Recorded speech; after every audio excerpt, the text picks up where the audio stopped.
Good morning all of you. Myself Sachin Dixit. तो जैसा कि तुमको पता है, अभी यूपीएससी में इतिहास हम पढ़ा रहे थे। इतिहास का शुरुआत किया है, कुछ लेक्चर हो भी गए हैं। चूँकि आज रिवीजन का समय है तो आज हम रिवीजन करवा देते हैं इतिहास में, ठीक है। तो अभी हम पढ़ा रहे हैं कि यूरोपियों का जो आगमन है भारत में, यूरोपियों का आगमन हम पढ़ा रहे थे कि यूरोपियों का आगमन भारत में क्यों हुआ और वो कौन सी परिस्थितियाँ थीं जिन्होंने यूरोपियों को भारत आने के लिए विवश किया। तो भारत में यूरोपियों के आगमन जानने के लिए हमें जानना होगा यूरोप को, कि उस समय यूरोप में ऐसी कौन सी घटनाएं घटित हो रही थीं या यूरोप में ऐसा क्या वातावरण बन गया था जिन्होंने यूरोपियों को भारत आने के लिए विवश किया, ठीक है। तो अभी हम अगर पूरे आधुनिक काल के इतिहास को समझना चाहें तो पूरे आधुनिक काल के इतिहास को हम 3 चरणों में बांट करके समझ सकते हैं। जैसे कि 18वीं शताब्दी का भारत देखेंगे तो हम देखेंगे 18वीं शताब्दी का जो भारत था उस समय 1707 में औरंगजेब की मृत्यु के पश्चात जो मुग़ल साम्राज्य था उसका पतन होना प्रारंभ हो गया था, क्योंकि अयोग्य शासक आने लगे थे। तो उसमें हम मुग़लों का पतन पढ़ेंगे। जब मुग़लों का पतन प्रारंभ हुआ तो क्षेत्रीय शक्तियों का उदय होना प्रारंभ हो गया, ठीक है। तो क्षेत्रीय शक्तियों का हम उदय पढ़ेंगे। जब क्षेत्रीय शक्तियों का उदय होगा तो ये क्षेत्रीय शक्तियाँ, चूँकि दिल्ली में मुग़लों का पतन होने लगा है तो दिल्ली के अंदर एक वैक्यूम क्रिएट हो गया है, एक निर्वात की स्थिति आ गई है, मतलब एक खालीपन आ गया है। तो उस खालीपन को भरने के लिए ये क्षेत्रीय शक्तियाँ क्या हैं, ये आती हैं दौड़ के दिल्ली में। तो इसमें फिर जब दिल्ली में चारों तरफ से शक्तियाँ आएंगी दिल्ली घेरने के लिए तो इनमें संघर्ष भी होता है। तुम देखोगे, अगर एक शब्द है जिसका नाम है शक्ति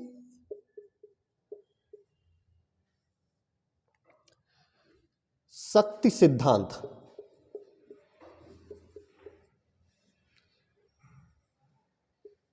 तो ये शक्ति सिद्धांत क्या है जरा समझ लेना।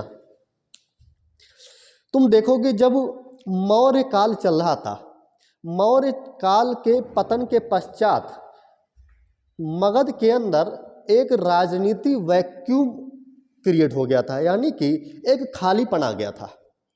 तो उसके खालीपन आ जाने के कारण चूंकि कोई केंद्रीय सत्ता नहीं बची थी, शक्ति नहीं बची थी जो कि पूरे भारत को संचालित कर सके, छोटे छोटे रजवाड़े थे, जो राजा थे, उनको अपने नियंत्रण में रख सके, तो एक अराजकता की स्थिति उत्पन्न हो जाती है। इसको कुछ इतिहासकार अंधकार काल भी कहते हैं, अंधकार का युग कहते हैं। ऐसे ही हर्षवर्धन काल में अगर देखें, यानी कि गुप्त काल में आकर के यदि हम देखें, गुप्त काल में जब गुप्तों का पतन हुआ तो गुप्तों के पतन होने के पश्चात कई क्षेत्रीय शक्तियों का उदय हो जाता है। यही 18वीं शताब्दी में होता है। 18वीं शताब्दी में जैसे ही मुगलों का पतन होता है तो क्षेत्रीय शक्तियों का उदय प्रारंभ हो जाता है। जरा एक जरा फिजिक्स में थोड़ा समझना बताना चाह रहे हैं। जैसे तुमने देखा होगा, फिजिक्स की एक थ्योरी है, वो क्या कहती है कि जो हवाएं हैं वो हाई प्रेशर से लो प्रेशर की ओर चलती हैं। कहाँ से? हाई प्रेशर से लो प्रेशर की ओर। मतलब ये लो प्रेशर क्यों बना? ये लो प्रेशर इसलिए बना क्योंकि यहाँ की जो हवाएं होंगी वो हवाएं अधिक तापमान के कारण, सूर्य के अधिक तापमान के कारण वो गर्म हुई। गर्म होने के कारण उनमें हल्कापन आया और हल्की होकर के ऊपर उठ गई, ठीक है। चूंकि ये ऊपर उठ गई हैं तो यहाँ पे नीचे के क्षेत्र में खालीपन आ गया या नहीं आ गया? आ गया ना। लेकिन इसके चारों तरफ की जो हवाएं हैं उनमें हाई प्रेशर है, मतलब वो अभी धरती पे ही है, जमीन पे ही है, वो ऊपर नहीं उठी हैं। समझ रहे हो मेरी बात को? तो ये जो हवाएं ऊपर उठ जाएंगी तो जो हाई प्रेशर वाली जो हवाएं हैं ये इसको घेरने के लिए ये दौड़ेंगी चारों तरफ से। जब दौड़ेंगी तो उनमें संघर्ष भी होगा। इसी संघर्ष का नतीजा होता है क्या? चक्रवात। इसी संघर्ष का नतीजा चक्रवात होता है। ज्योग्राफी में हम बताएंगे आगे। लेकिन इसको हम अगर राजनीतिक यानी कि ऐतिहासिक अगर परिप्रेक्ष्य से समझना चाहें, दृष्टिकोण से समझना चाहें तो कैसे समझेंगे हम? जैसे कि मान लीजिए ये मगध काल हो गया, जब मगध चलता था, यानी कि जब मगध पे शासन था मौर्यों का, तब मान लीजिए मौर्य हो गए और ये छोटी छोटी शक्तियां हो गई चारों तरफ। जब मौर्य का पतन हुआ, मौर्यों का जब पतन हुआ तो यहाँ पे मौर्य जो पतन हुआ तो यहाँ पे खालीपन आ जाएगा नहीं आ जाएगा? वैक्यूम आ जाएगा, नहीं आ जाएगा? निर्वात की स्थिति उत्पन्न हो जाएगी कि नहीं? जब निर्वात की स्थिति उत्पन्न हो जाएगी तो क्या ये छोटे छोटे जो क्षेत्र हैं, क्या ये अपनी स्वतंत्रता की घोषणा नहीं कर देंगे? अराजक नहीं हो जाएंगे? क्या ये दिल्ली मगध पे अपना कब्जा करने के लिए क्या मगध की ओर दौड़ेंगे या नहीं दौड़ेंगे? कौन नहीं चाहता है कि मेरे पास मोर एंड मोर पावर हो, अधिक से अधिक पावर हो? ठीक है, तो ये जब आएंगे तो यही इनके बीच क्या होगा, फिर संघर्ष होगा। जैसे मौर्यों का जब पतन हुआ, मौर्यों के पतन के बाद तुमने देखा होगा फिर शुंग वंश, खंड वंश, सातवाहन वंश ये आ जाते हैं। फिर बाहरी कुछ जो है आक्रमणकारी वो भी आते हैं, जैसे कि हिंद देवन हो गए, पहलव हो गए, कुषाण हो गए, शक हो गए, ये सब आते हैं। क्यों? क्योंकि मगध खालीपन आ गया है, निर्वात आ गया, तो ये शक्तियां दौड़ती हैं कब्जा करने के लिए मौर्य काल के पश्चात। तो इनमें आपसी संघर्ष भी होता है। ठीक है, ऐसे ही जब हम देखेंगे गुप्तों का जब पतन होता है तो गुप्तों का पतन होने के बाद भी यही स्थिति होती है, जो आसपास की छोटी छोटी शक्तियां हैं वो अपने आप को स्वतंत्र घोषित कर देती हैं और गुप्तों के राज्य पे कब्जा करने के लिए चारों तरफ से दौड़ती हैं फिर। और इनमें जो बलशाली होता है, जो अपनी शक्ति को प्रदर्शित कर पाता है, जो यह बता पाता है कि हाँ सबसे शक्तिशाली हम ही हैं, तो वही सत्ता पे काबिज हो जाता है, यानी सत्ता पे अपना अधिकार स्थापित कर लेता है। वही 18वीं शताब्दी में हो रहा है।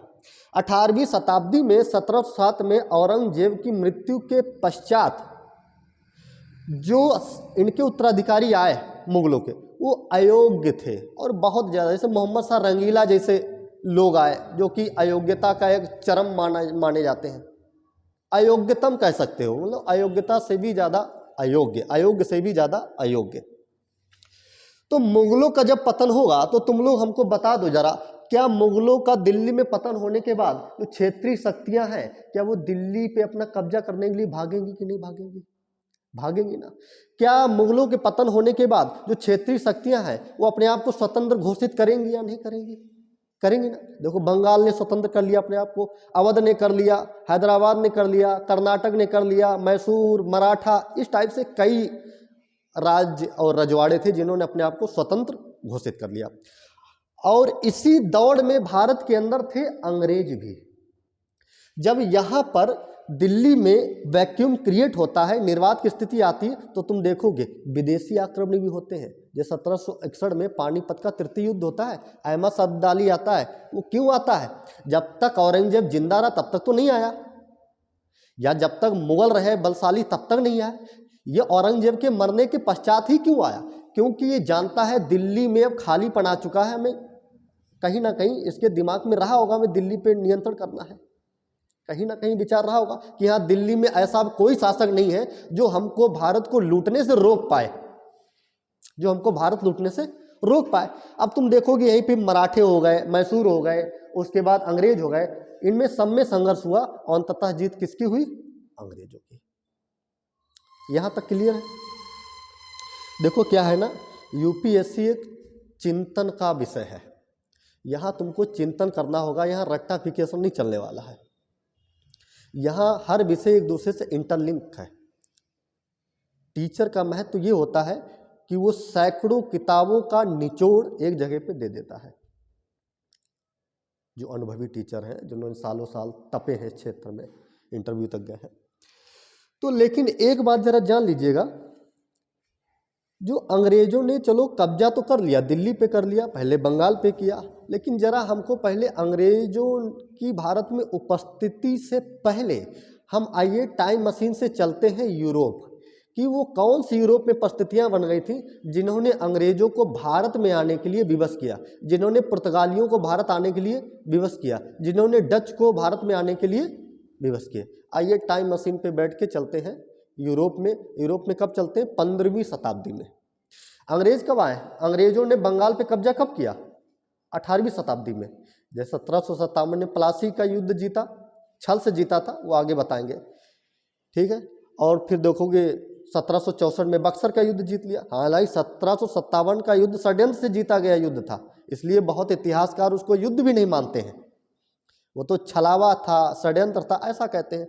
लेकिन बक्सर के युद्ध में अंग्रेजों ने अपनी शक्ति प्रदर्शित कर दी थी, वो वास्तविक युद्ध माना जाता है। और यहाँ भारतीयों की हार के पीछे कारण क्या था?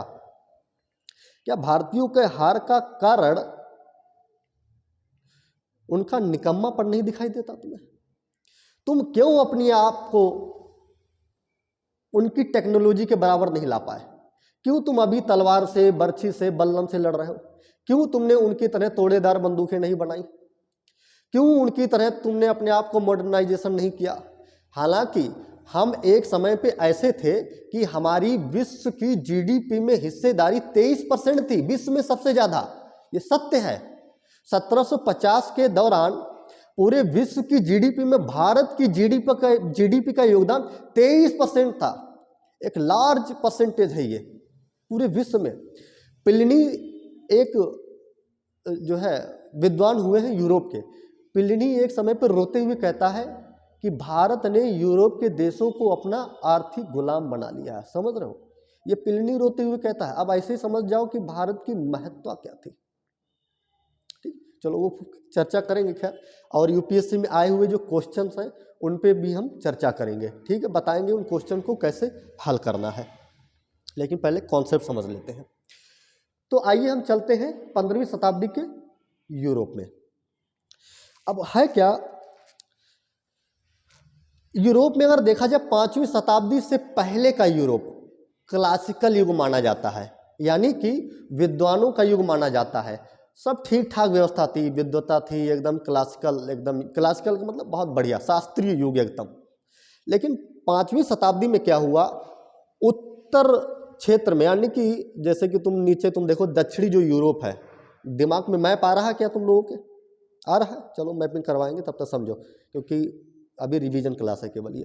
तो दक्षिणी यूरोप के उत्तर में एक जर्मन जनजातियां रहती थी, वो आक्रमण करना प्रारंभ कर देती हैं।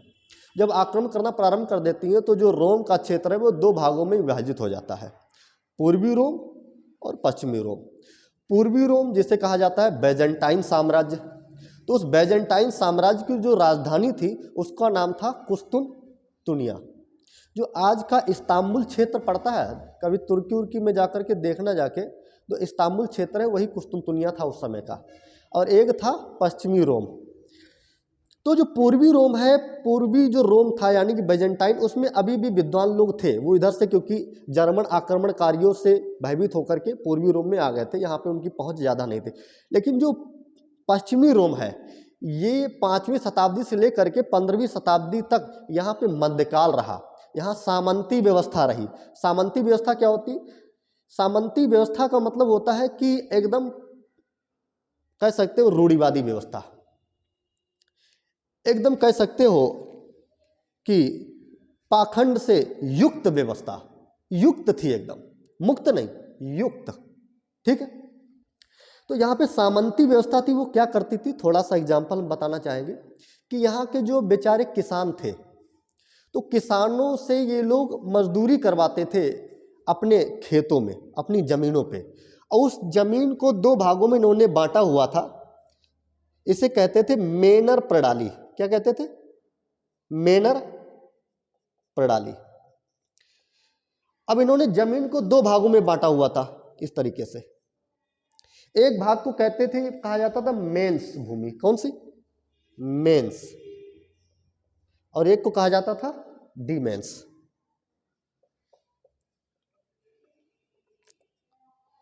अब जो मेंस भूमि है, मेंस भूमि पर इन किसानों को अपना श्रम दान देना पड़ता था, यानी कि मेंस भूमि से जो भी उत्पादन होता था उस उत्पादन को किसान अपने पास रखता था।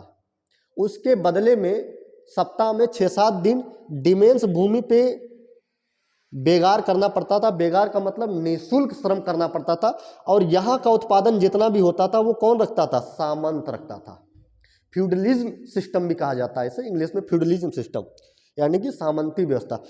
तो यहाँ पे कार्य करके छोटे क्षेत्र पे अपने लिए रख रहा है, और उसके बाद जो बचे हुए 4-5 दिन है सप्ताह में, उसके लिए डिमेंस पे ये कार्य कर रहा है। और डिमेंस का पूरा उत्पादन किसके हिस्से में जाता था? सामंतों के हिस्से में।